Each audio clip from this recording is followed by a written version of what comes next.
di kuartal ketiga 2022 kemarin masih di angka 5,72. Di kuartal keempatnya baru dalam penghitungan. Nanti akhir bulan akan disampaikan berapa. Masih sangat tinggi sekali. Dan informasi kemarin pagi yang saya dapatkan, ada 16 negara masuk menjadi pasiennya IMF.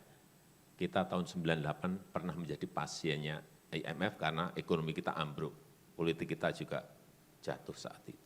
Ini 16 negara sudah menjadi pasien IMF. Dan 36 negara ngantri di depan pintunya IMF, ingin menjadi pasiennya IMF. Artinya keadaannya ini sudah sangat tidak normal. Saya tidak menakut-nakuti. Ini adalah angka-angka yang memang harus saya sampaikan apa adanya.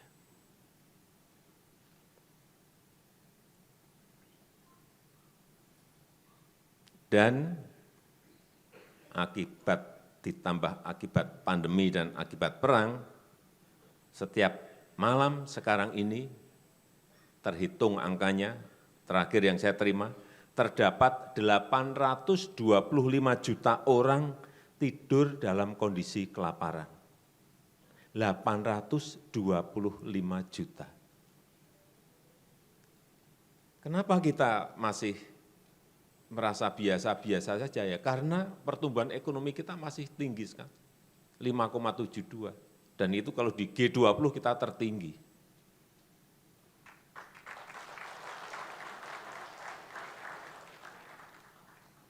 Oleh sebab itu, sekali lagi, semuanya kita harus merasakan, memiliki feeling yang sama, bahwa kegentingan global ini mengancam semua negara. Dan karena daya saing kita yang semakin baik, didukung oleh infrastruktur yang pemerataannya kita lakukan di semua provinsi, alhamdulillah itu sangat mendukung sekali stabilitas ekonomi kita saat ini.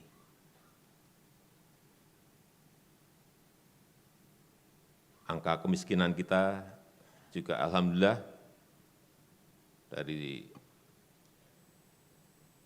10,1 di 2021, di 2022 kemarin kita hitung kembali lagi ke 1 digit di 9,54%. Kemudian angka pengangguran dari 21 ke 2022, di 2021 7,1, kemudian turun di angka 5,9%, karena banyaknya investasi yang masuk ke negara kita. Kemudian kalau kita melihat sekarang porsinya arus modal yang datang ke Jawa dan keluar Jawa, sekarang ini di luar Jawa sudah lebih besar daripada di Jawa. Di luar Jawa sudah berada di angka 53%. Di luar Jawa, tahun 2022 sudah berada di angka 53%. Artinya di Jawa hanya 47. Kalau ini terus naik membesar, artinya pemerataan ekonomi itu akan terjadi tidak hanya di Jawa saja, tetapi juga terjadi di luar Jawa. Karena kita tahu kita ini memiliki 17.000 pulau dan Jawa adalah satu-satunya. Tetapi kalau melihat angka-angka di Jawa ini, PDB ekonomi itu berada di angka 56%. 56% PDB ekonomi ada di Jawa. Terus yang pulau yang lain, yang 17.000 itu disisain berapa-berapa, dapat kita bayangkan. Penduduk juga sama, 56% penduduk Indonesia itu ada di Jawa. Sudah sangat dan terlalu padat penduduk dan ekonomi yang berada di Pulau Jawa. Inilah yang terus ingin kita lakukan, pemerataan ekonomi. Dan momentum ini harus kita jaga terus, stabilitas politik, stabilitas keamanan, harus kita jaga, dan masuk ke tahun politik ini yang tinggal 1 tahun lagi, ada Pilpres, ada Pileg, betul-betul harus kita jaga dengan baik, stabilitas politik, stabilitas keamanan, sehingga tidak mengganggu pertumbuhan ekonomi yang ada. Jangan sampai kegentingan global ini ada, kemudian kita masuk ke tahun politik, kemudian mengguncangkan sisi ekonomi, mengembalikannya itu sangat sulit sekali dalam posisi dunia yang tidak pasti, yang sulit diprediksi, yang sulit dikalkulasi seperti yang kita lihat saat ini.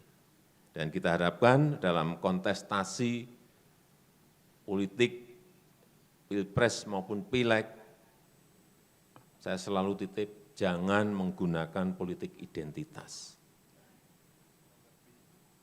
Sekarang ini bukan eranya lagi politik gontok-gontokan.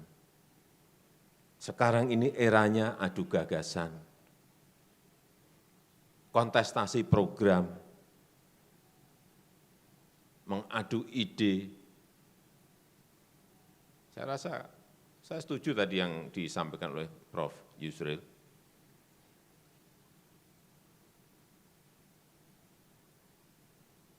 Bahwa kita semuanya harus menjaga persatuan, jangan mengorbankan kepentingan bangsa, untuk kepentingan pribadi, untuk kepentingan partai, dan yang lain-lainnya. Dan sekali lagi, mari kita bersama-sama, kalau menang itu menanglah dengan intelek, kalau menang itu menanglah dengan santun, dan kalau kita ingin menang, menanglah kita dengan cara-cara yang bersahabat.